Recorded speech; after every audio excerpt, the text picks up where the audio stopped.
Bagaimana seorang wanita menerobos, ya, dari Markus 5 ayat 25 sampai 29. Adalah di situ seorang perempuan yang sudah 12 tahun lamanya menderita pendarahan. Dia telah berulang-ulang diobati oleh berbagai tabib, sehingga telah dihabiskannya semua yang ada padanya, namun sama sekali tidak ada faedahnya, malah sebaliknya, keadaannya makin memburuk. Dia sudah mendengar berita tentang Yesus, maka di tengah-tengah orang banyak itu ia mendekati Yesus dari belakang dan menjamah jubahnya, sebab katanya, asal kujamah saja jubahnya, aku akan sembuh. Seketika itu juga berhentilah pendarahannya dan ia merasa bahwa badannya sudah sembuh dari penyakitnya. Pada ketika itu juga Yesus mengetahui bahwa ada tenaga yang keluar dari dirinya, lalu ia berpaling di tengah orang banyak dan bertanya, siapakah yang menjamah jubahku?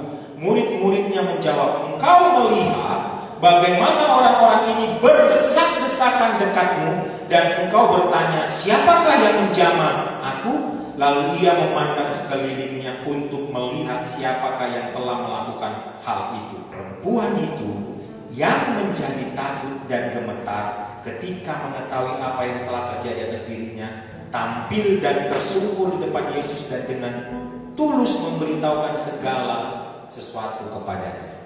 Apa hukum di Yahudi terhadap orang yang kata mengalami mens? Imamat 15 ayat 25 sampai 28. Apabila seorang perempuan berhari-hari lamanya mengeluarkan lelehan, yakni lelehan darah yang bukan pada waktu cemar kainnya, atau apabila ia mengeluarkan lelehan lebih lama dari waktu cemar kainnya, maka selama lelehannya yang najis itu, perempuan itu seperti pada hari-hari cemar kainnya, yakni ia najis. Setiap tempat tidur yang ditidurinya selama ia mengeluarkan lelehan, haruslah baginya seperti tempat tidur pada waktu cemar kainnya, dan setiap barang yang didudukinya menjadinya najis, sama seperti kenajisan cemar kainnya. Setiap orang yang kena kepada barang-barang itu menjadi najis, dan ia harus mencuci pakaiannya, membasuh tubuhnya dengan air,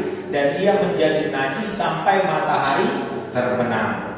Tetapi jika perempuan itu sudah tahir dari lelehannya, ia harus menghitung 7 hari lagi, sesudah itu barulah ia menjadi tahir.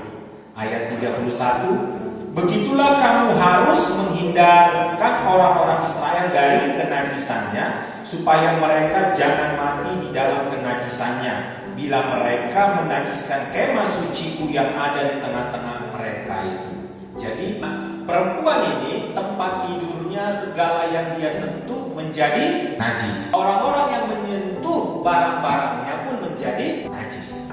Sampai kapan perempuan ini dinyatakan tidak najis lagi? Jika dia sudah tidak mengeluarkan lelehan dan dia ditunggu 7 hari. Setelah hari ke-7 baru dia dinyatakan kudus, bisa masuk ke pertemuan. Perempuan ini sudah berobat kemana-mana, sudah menghabiskan duitnya. Yesus datang ke daerah mereka, orang banyak sudah berbondong-bondong.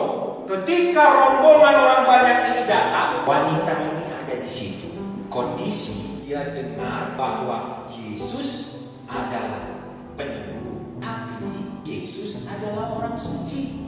Jangankan orang suci, orang yang biasa-biasa saja kalau aku sentuh jadi najis pasti marah. Dia punya iman, kalau aku sentuh saja jubahnya, aku akan sembuh. Sekarang bagaimana menyentuh jubah Yesus, karena semua yang bersentuh pasti najis. Jadi coba bayangkan bagaimana seseorang yang punya iman, aku sembuh kalau kujamah, tapi kalau kujamah bisa dirajam. Dia beriman dan imannya itu dia kerjakan apapun resikonya. Karena kalau dia tidak kerjakan apa yang dia imani, ada dasarnya mati. Yakobus 2 ayat 17. Baca sama-sama. Demikian juga halnya dengan iman. Jika iman itu tidak disertai perbuatan, maka iman itu pada hakikatnya adalah mati. Jadi didengarnya Yesus, bangkit imannya, ada harapan baru. Aku bisa sembuh, tapi tantangannya aku najis, bisa habis aku ini. Tapi ketika tantangan itu dia lampaui, maka iman yang dia dengar tadi karena disertai dengan perbuatan jadi hidup. Ya, yang awalnya sakit jadi sembuh. Apa lawan dari iman? Yakobus 1 ayat 6 sampai 8. Hendaklah ia memintanya dalam sama sekali jangan bimbang. Sebab orang yang bimbang sama dengan gelombang laut yang diombang-ambingkan kian kemari oleh angin. Orang yang demikian janganlah mengira bahwa ia akan menerima sesuatu dari Tuhan. Sebab orang yang berdua hati tidak akan tenang dalam hidupnya. Jadi kalau perempuan ini tadi bimbang dan memutuskan tidak berani melangkah, maka pada dasarnya apa yang dia harapkan, apa yang dia imani sesungguhnya sia-sia. Perempuan ini dengan tantangan itu dia terobos dan dia sembuh. Imannya keren, tapi menjadi nyata, menjadi kesaksian karena dia lakukan tindakan. Keinginan untuk sembuh karena ada keyakinan bahwa kesembuhan itu ada pada Yesus, maka itu melahirkan tindakan, kekuatan, dan itu dia actionkan, maka imannya hidup. Ini berhubungan dengan iman. Iman tanpa perbuatan, sesungguhnya iman itu mati. Si wanita tadi mendengar berita Yesus, bangkit semangatnya, bahkan keluar satu quote, "Kujama saja dengan semua tantangannya, dijamanya dan dia sembuh," maka imannya bisa dikatakan imannya hidup. Karena imannya membuahkan